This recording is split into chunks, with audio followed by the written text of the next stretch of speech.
Matthew, the 5th chapter.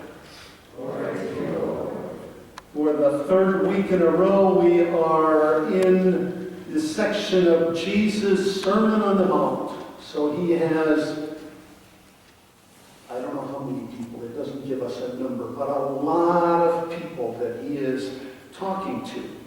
And he has this to say for us today. You have heard that it was said to those of ancient times, you shall not murder, and whoever murders shall be liable to judgment. But I say to you that if you are angry with a brother or sister, you will be liable to judgment. And if you insult a brother or a sister, you will be liable to the council. And if you say, you fool, you will be liable to the hell of fire. So when you are offering your gift at the altar, if you remember that your brother or sister has something against you, leave your gift there before the altar and go. First be reconciled to your brother or sister, and then come and offer your gift. Come to terms quickly with your accuser while you are away on the way to court with him. Or your accuser may hand you over to the judge, and the judge to the guard, and you will be thrown into prison. Truly I tell you, you will never get out until you have paid the last penny. You have heard that it was said, you shall not commit adultery. But I say to you, everyone that looks at a woman with lust in his heart has already committed adultery with her in his heart. If your right eye causes you to sin, tear it out and throw it away. It is better for you to lose one of your members than for your whole body to be thrown into hell. And if your right hand causes you to sin, cut it off and throw it away. It is better for you to lose one of your members than for your whole body to go into hell. It was also said, whoever divorces his wife, let him give her a certificate of divorce. But I say to you that anyone who divorces his wife, except on the ground of unchastity, causes her to commit adultery. And whoever marries a divorced woman commits adultery. Again, you have heard that it was said to those of ancient times, you shall not swear falsely, but carry out the vows you have made to the Lord. But I say to you, do not swear at all, either by heaven, for it is the throne of God, or by the earth, for it is his footstool, or by Jerusalem, for it is the city of the great king. And do not swear by your head, for you cannot make one hair white or black. Let your word be yes, yes, or no, no. Anything more than this comes from the evil one. The gospel of the Lord. Praise the Lord. I invite you to see. I don't think I like Jesus very much in this one. One thing that we have to keep in mind, several things that we have to keep in mind as we read a text like today. We need to keep in mind the context. As I said, this is part of the Sermon on the Mount, that Jesus is talking to a lot of people, and they're from the ends of kind of the kingdom and even outside of the kingdom of Israel. We read 3 weeks ago that there were people from throughout Syria, Galilee, the Decapolis, Jerusalem, Judea, and from beyond the Jordan. So that means that there were not only Jews there, but there were Greeks, that there were Gentiles there, listening to these words of Jesus, these hard words of Jesus. Another thing that we need to keep in mind when we hear words like this, really when we hear any words that Jesus is saying and the things that he is doing, is that Jesus was a first-century Jewish rabbi. He came from a humble beginning. And he was talking to first-century people about first-century problems. And at the same time, he was divine. He always was and he always will be divine. It's one of the hardest theological concepts to get our minds wrapped around. That Jesus was 100%, not was, is 100% human and 100% divine, or 100% God. Not half God and half human, not God sometimes and human sometimes, but always 100% of both.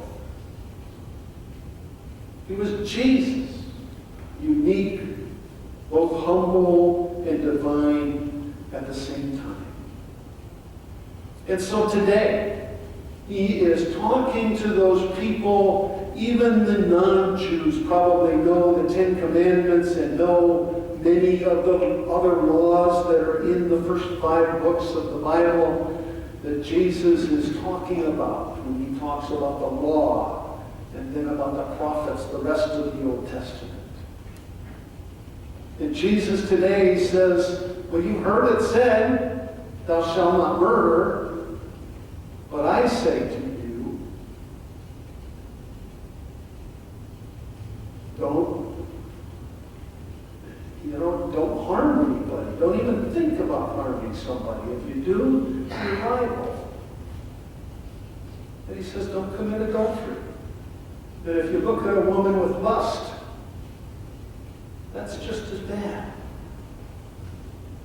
I think that one way to look at these is to change the but to and. So we could say, you heard that it was said to those of ancient times, you shall not murder, and whoever murders shall be liable to judgment. But I say to you, I think we could change that. The translation is correct. It's but, is what Jesus probably said there. But if it says, don't murder, and I say to you that if you are angry with a brother or sister, you're liable to judgment. You've heard it said, you shall not commit adultery. And I say to you, everyone that looks at a woman with lust, etc., etc., etc., changes it. It's not a replacement of the Ten Commandments. It's not a replacement of the law. It's an intensification of the law. It's a chance for us to look at the law in a different light. Martin Luther, when he did his small catechism, where he said it was the greatest thing he ever did, was a small catechism, a chance to teach people that don't know a lot about the Bible and Jesus and the faith. And Martin Luther had a section on the Ten Commandments, and he did much the same as Jesus did. Here with the number 5, you shall not murder, he says, what is that about? He says, we are to fear and love God so that we neither endanger nor harm the lives of our neighbors. But, I say, and, instead, help and support them in all of life's needs. He does the same thing that Jesus is doing. Martin Luther took most of his clues from Jesus. He says, yes, it's one thing not to murder, it's another thing to love your neighbor and help and support them. The 6th commandment, what about adultery? We are to fear and love God so that we lead pure and decent lives in word and deed. And each of us loves and honors his or her spouse. And the 8th one, do not bear false witness. We are to fear and love God so that we neither take our neighbor's money or property nor acquire them by using shoddy merchandise or crooked deals. See how he is already expanding on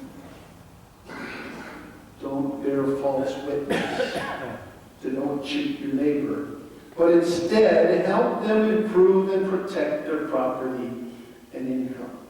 We could do this. I could push the button 7 more times and get up to all the 10 commandments, but I didn't type them all in there. And it would take a lot longer to do. In this gospel lesson, in this story, if we were to continue, I'm sure the makers of the Revised Common Lectionary thought it was also long enough as it was. But if we were to continue listening to Jesus in his Sermon on the Mount, he said, "You have heard that it was said, an eye for an eye and a tooth for a tooth, but I say to you, do not resist an evildoer, but if anyone strikes you on the right cheek, turn the left also." He goes on to say, "You have heard that it was said, you shall love your neighbor and hate your enemy, but I say to you, and I say to you, love your enemies and pray for those that persecute you." Last week we read Jesus saying that he came not to abolish the law, not to get rid of all of these things that we've been talking about, but to fulfill the law and the prophets. So what are we to make of today's lesson, these intensifications of the law? Jesus isn't trying to burden us with more laws, but he's also not letting us off the hook. If we have the ability to help, we have the responsibility to help. In the Sermon on the Mount, Jesus is talking to people from all over, as I mentioned before. They weren't the rich.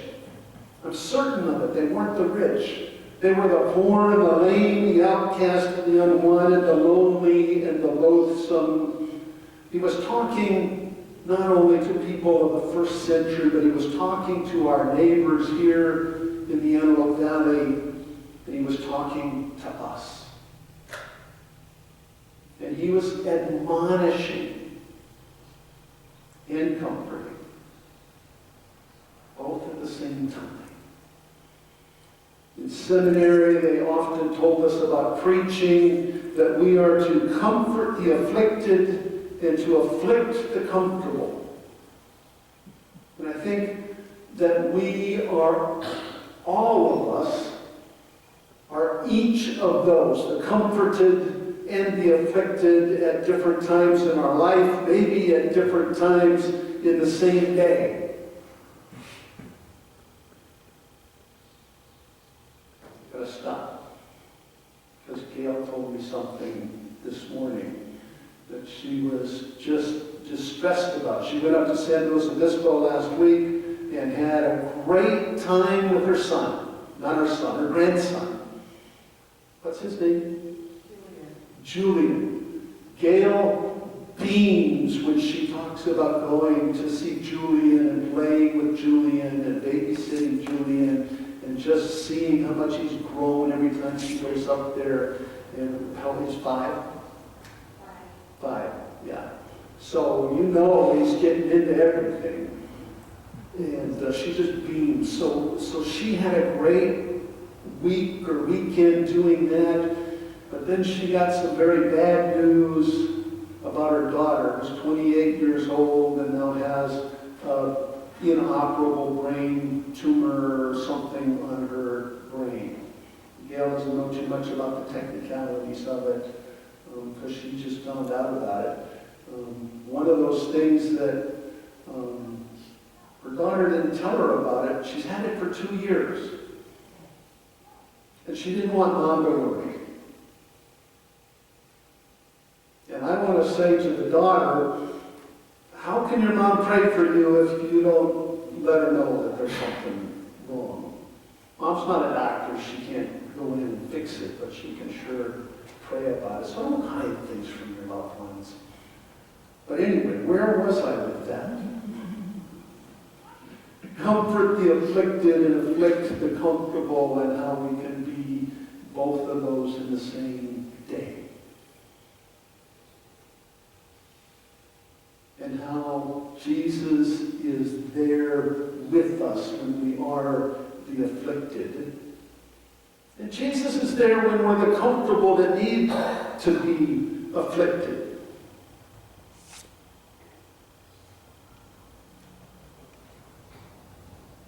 So what am I trying to say today? I'm trying to say that when you think badly of someone, when you're holding a grudge, when your right eye causes you to sin, when you're demanding an eye for an eye and a tooth for a tooth, when you're just plain being bad, you are not doing the things that make Jesus happy. You're doing the things that separate you from God's love. You are not loving your neighbor as yourself. You're sinning against God and against neighbor. And you're breaking God's heart. And that's something that's hard to hear sometimes, but it's the truth. The good news is that Jesus knows that we will do these things and that we will continue to do them. And he still loves us beyond our wildest imagination. When we are down and out, we can know that Jesus has been there. 100% human. He knows what we are going through, and 100% God. He will stick with us through it all. So this week, let's do better. Just do better. It's what God calls us to do in this lesson. Is to try our hardest to do better. I had an ending, but I thought better to just reread the last couple of sentences of Moses' talk from Deuteronomy chapter 30.